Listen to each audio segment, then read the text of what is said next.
I welcome the opportunity to contribute to this debate and compliment Deputy Naughten on bringing forward this legislation. I suppose it is somewhat disappointing that the relevant Minister himself isn't here to take what is an extremely important piece of legislation. Given the horrific events of recent weeks and the disturbing facts in the Rape Crisis Report and the Kerry Annual Report, it is quite timely that we are having this debate in the House today. The Government need to take strong legislative measures to protect vulnerable children and families from sexual predators. The Minister has confirmed that the Government will not oppose second stage, while in the same breath indicating that they will bring forward their own proposals. It remains to be seen how similar Minister Shatter's proposals will be. If I was to be cynical, I would add that I find Minister Shatter's leaking of his intention to publish a similar bill to this bill to the press this week more than coincidental. Minister Shatter knew that this should have been quicker off the mark and wanted to preempt Deputy Naughten's bill. I hope that the Government's response is forthcoming quickly and not merely a knee-jerk reaction to the hard work Deputy Naughten has put in on this issue. And Deputy Naughten, in his own contribution, has outlined how the Minister has repeatedly promised since 2011 to bring forward legislation to deal with this issue. There are a number of broader issues I will raise today around the area of child protection that we should discuss in dealing with this specific legislation if we are to take a coherent approach to safeguarding our young.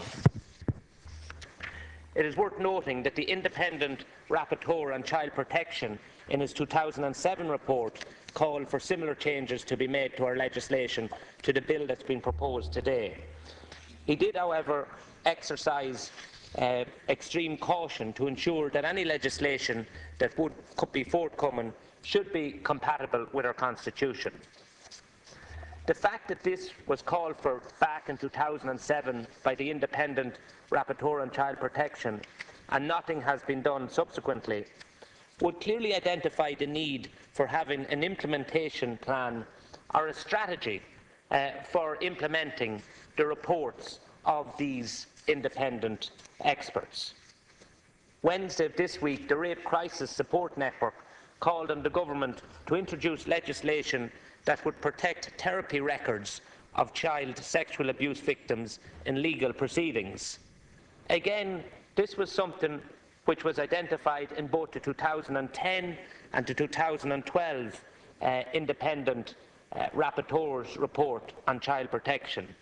Again, despite this being called for, despite it being of critical importance, no legislation has been forthcoming. The absence of this legislation is acting as a powerful disincentive for victims to report their abuse, and something which needs to be addressed. If abuse is not reported, then a register of offenders will not be comprehensive.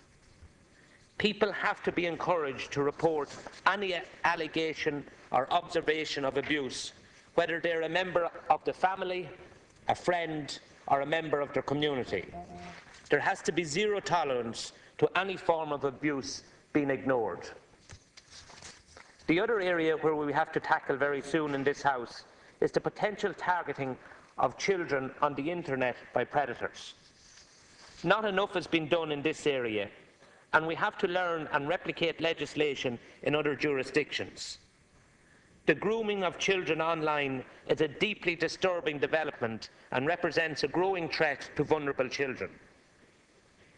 The proliferation of the internet and its global reach means that this requires a broader level of international cooperation to tackle.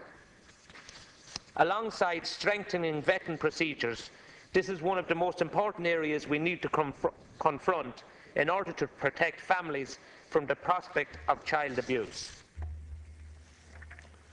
The specifics of this bill strike a fair balance between the issue of human rights, privacy, and the threat of vigilantism on one side, with the non-negotiable rights and an inherent moral responsibility of parents to protect their children. In years to come, we do not want to face the sad vista of having failed to provide parents with a safe and fair framework to identify real threats to their loved ones. The heart of this bill is ultimately about safeguarding and protecting children from predators. It enables parents, guardians and any third party to make an application to find out if there is any information they need to know in order to protect their children in their care. This bill will establish the Information on Child Sex Offenders scheme, which will enable parents and guardians to inquire whether persons coming into contact with their child or vulnerable adults have been convicted of a sexual offence or otherwise pose a serious danger to children. It also provides similar entitlements for persons in authorities in schools or clubs. Research shows, and we are all aware in the House of previous child sexual abuse scandals that occurred in schools or clubs. These are areas where sexual predators target either by becoming an employee or an activist. That is why Garda clearance was introduced a few years ago, to ensure as much as possible that all possible avenues for predators are cut off. It is extremely important that we do not create a situation whereby we force predators underground, where in my opinion would pose a far greater risk to society, as no one would know of their past. And no doubt, I hope Minister Shatter will take cognizance of that in preparation of his own bill. The number one priority, without question, is the safety and well-being of our children. This bill would obviously have resource implications, and perhaps Minister Shatter could address this in his concluding remarks, or Minister Hayes, as he's substituting today. These resources involve the operation of the system itself and the logistical impact it has upon the Gardaí. It also raises the investment we put into rehabilitating convicted offenders to ensure they do not commit such heinous crimes again once their debt to society is paid. The Domestic Violence and Sexual Assault Investigation Unit of the Gardaí leads the way in confronting this type of criminality. I trust that it will be fully protected from the constraints on the Garda resources in the upcoming budget if the Government is fully committed to tackling child sexual abuse. There are areas that have to be given priority, and this is one of those. We do not need other cases like the shocking one in Athlone last week that horrified parents across Ireland.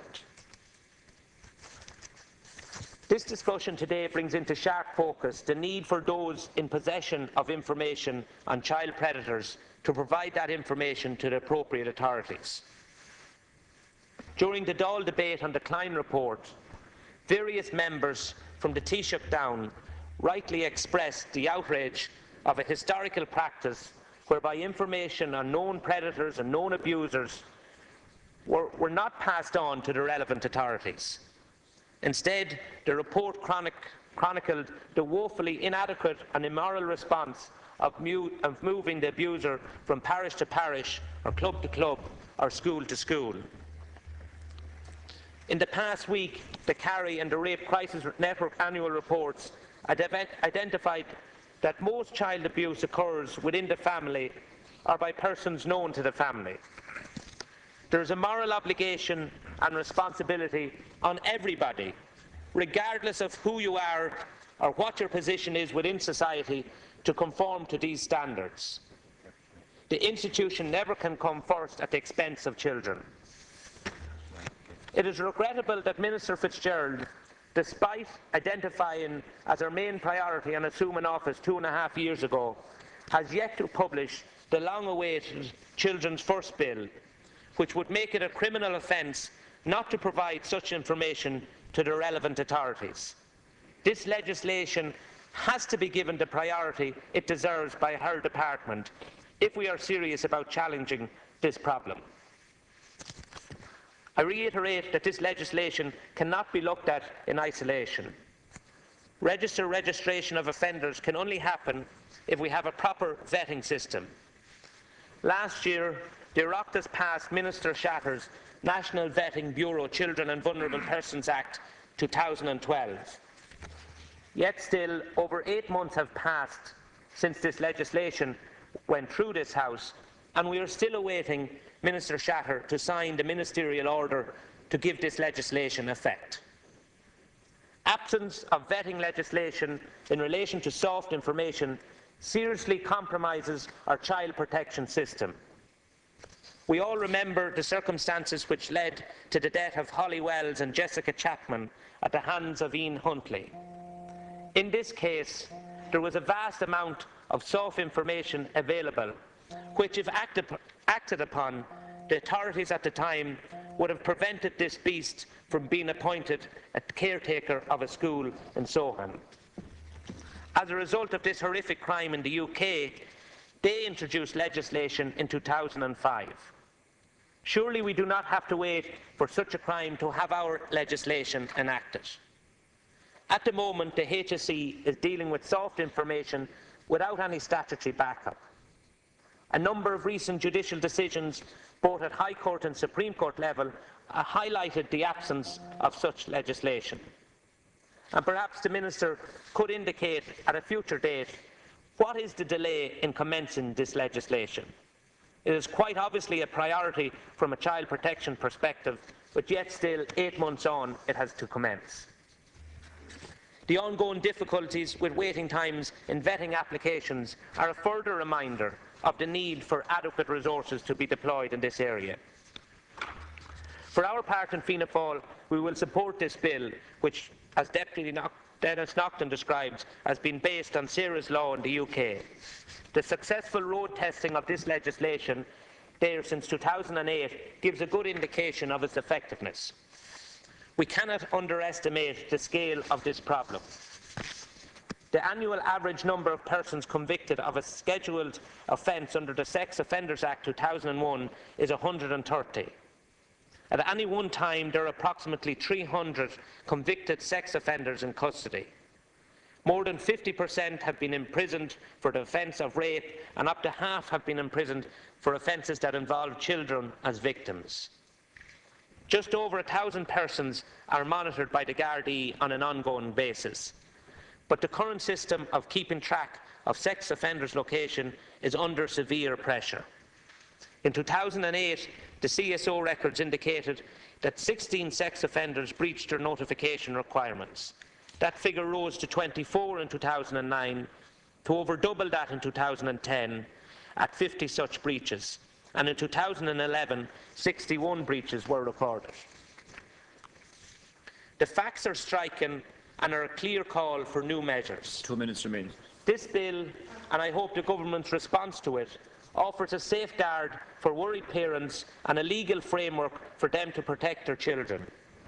We can further discuss the practical and resource consequences at committee stage with a view to strengthening it.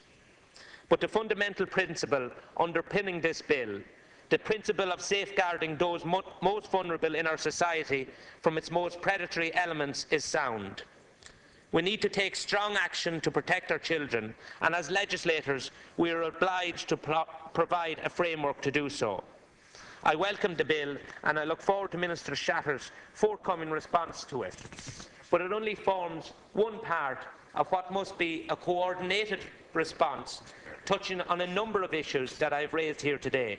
The Government must recognise that and act accordingly.